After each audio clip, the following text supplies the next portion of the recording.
बाग को जन्म देने वाला बागबान, परिवार को जन्म देने वाला पिता, दोनों ही अपने खून पसीने से अपने पौधों को सींचते हैं। ना सिर्फ अपने पेड़ से पर उसके साये से भी प्यार करते हैं, क्योंकि उसे उम्मीद होती है कि जब वो जिंदगी से थक जाएगा तो यही साया उसके काम आएगा। 5 साल हो गए आज ही के दिन मेरे बागबान, मेरे पिता मुझे छोड़ के चले गए।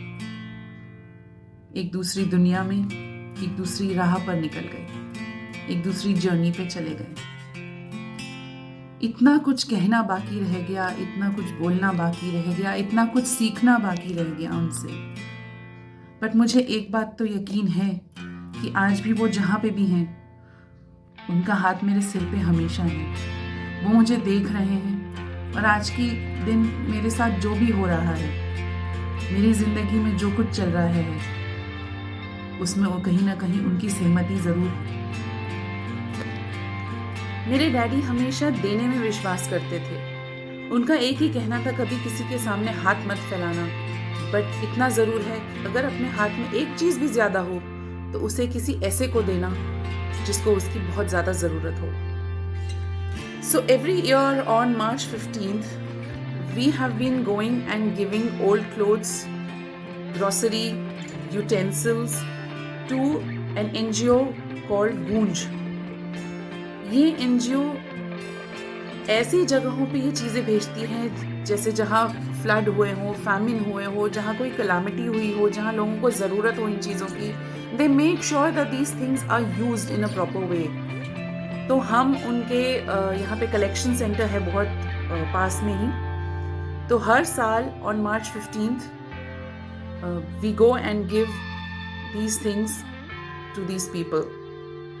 इस साल भी हम वो कर रहे हैं और इस साल एक छोटी चीज़ एक्स्ट्रा कर रहे हैं। वो ये है कि हम हमारी सोसाइटी में ही एक वॉकर, द वॉकर जिससे पकड़ के चल सकते हैं if you have a injured leg or if you are not able to walk properly, we are going to donate a walker to the society for the simple reason कि कब किसको कहाँ किस चीज़ की ज़रूरत पड़ जाए, you never know.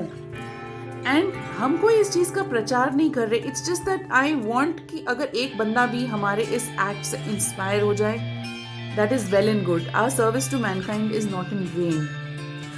और मुझे लगता है कि कहीं ना कहीं अगर मेरे डैडी ये चीज़ देख रहे हैं तो उनको भी इस बात की खुशी रहेगी कि हम लोग ये चीज़ें दे रहे हैं उनको जिनको शायद ज़रूरत कभी पड़ सकती है। किसी सीनियर सिटीजन को, किसी इंज्योर्ड पर्सन को ज़रूरत पड़ सकती है। So that is readily available, these things should be readily available in any society and I think it's a noble cause according to me, in my personal opinion. So this is what we are doing today. मेरी तरह मेरे daddy को भी बहुत गाने का शौक था। इनफैक्ट मोहम्मद रफ़ी के गाने इतने वो गाते थे कि मैंने उनको देख देख के ही मोहम्मद रफ़ी के सॉन्ग्स की इतनी बड़ी कलेक्शन अपने हमारे घर में है, which he used to listen almost every day and used to feel so good about it. I miss those days जब डैडी के चेहरे पे वो स्माइल आती थी मोहम्मद रफ़ी के गाने सुन के। तो आज मैं उनका एक फेवरेट गाना उनके लिए, जस्ट 2 लाइन्स उनके लिए गाना चाहती हूँ। And I hope you all also like it and you feel with me what I feel today when I am missing my dad so much. Daddy आपके लिए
ये थी मेरी एक छोटी सी पेशकश मेरे डैडी के नाम।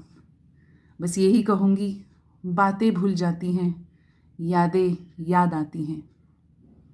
सी यू इन माई नेक्स्ट।